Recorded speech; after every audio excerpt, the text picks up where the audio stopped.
And I kind of forgot where I left off. So, yeah, about the body modifications. When someone modifies their body and they're having not been some deformity, they're insecure. I mean, even if there's some, deformity, yeah, it still stems from a place of insecurity because we have people out there who have deformities and they accept themselves the way they are because it adds to their uniqueness, their identity. And it's so strange that people who are born with two hands, their their fingers and toes intact, all the body parts in the right places and normal alignments, and they be doing these things to themselves. And I am going to say this: if you do not accept yourself, whether you're male or female, why the fuck should you expect another person to accept you?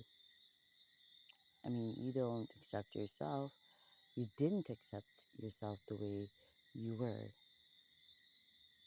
Why do you expect anybody else to? And the second question is, if you do not love your own company, which is to say, if you cannot be happy single,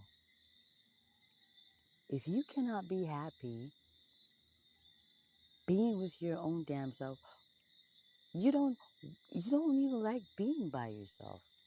You don't like your fucking self. That's simple what it means. If you cannot feel contented and happy being single, that simply equates, just to the math, 1 plus 1 equals 2. That simply means you don't like being with yourself. You don't like being with your goddamn self. So if you don't like being with your own self, why the fuck should a motherfucker want to be with you? You don't even want to be with you. So it's really brain dead and dumb as fuck for somebody to say there's no single person out there who's happy.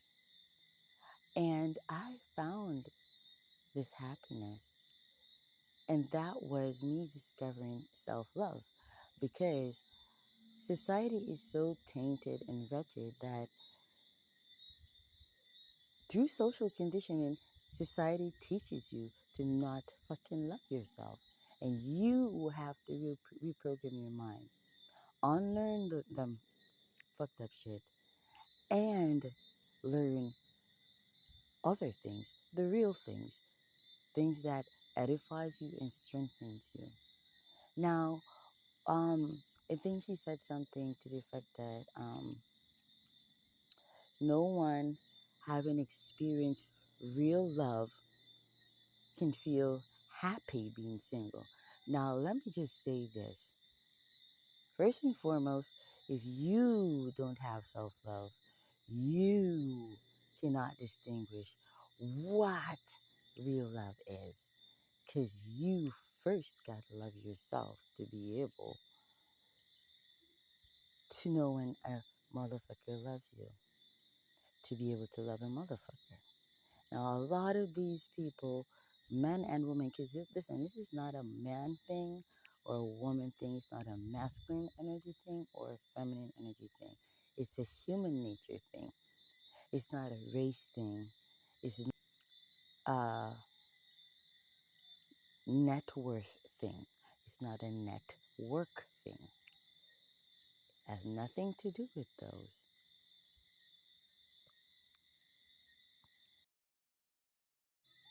So a lot of these women and men are delusional. They're nutcases. They do not know what real love is. They call toxic connections real love. And what it really is codependency. Because they hate being by themselves because they don't love themselves. Okay? And they depend upon others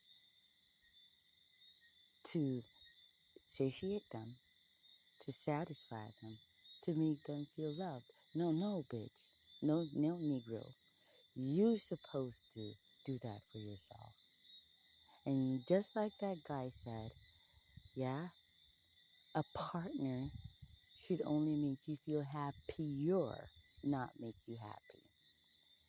If you allow your happiness to be dependable, um, or to depend upon how others feel about you, you're in serious trouble right there. Okay? So, you're with a man, yeah? In a top gear bone, left, right, and center. How the fuck you gonna say that man loves you? First and foremost, define what love is. It's caring and sharing. And when you care about someone, you consider how your actions affect them. And if you know that cheating on a bitch or a nigga is gonna hurt them, how the fuck you gonna say that you love that person? Now just do the math, people. Cause I don't know if she's trying to say that she has experienced real love with toxic men or a particular toxic partner. But I'm here to give a bitch wake up call. That is not love. Mm-mm. You're sick and you're delusional. And the only way these women, dumb, brain dead, these loudmouth, vulgar, overly masculine women will ever really learn, that is, even if they'll learn then, because there's pretty much no hope for a lot of these people, is when it is way too late.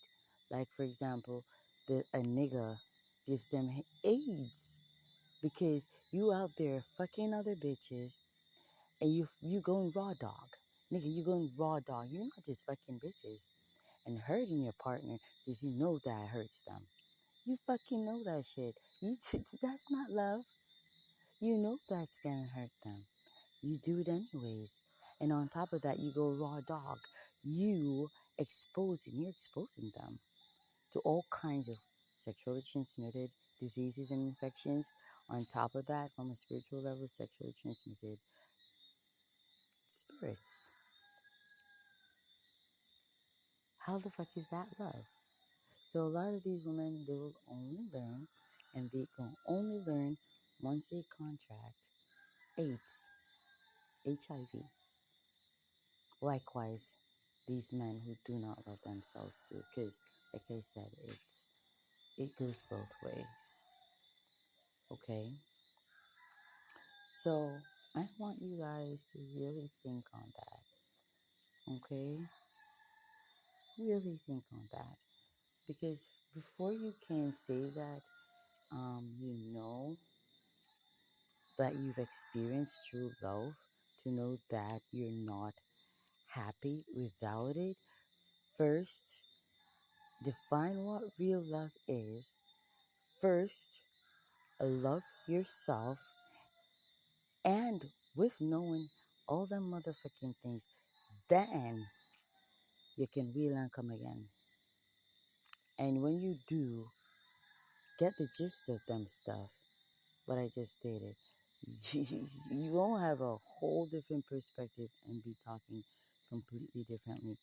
You see, age teaches wisdom, but it doesn't go that way for every motherfucker out there. Because some motherfuckers, they get dumber the older they get, because they're insecure about getting older. While some of us, we revel in getting older because we see it as a blessing, and um, we see it as a prize. We see it as a form of honor, because we get better as we get older, wiser. Um, we love ourselves more. You know, part three coming. Gotta be a part three.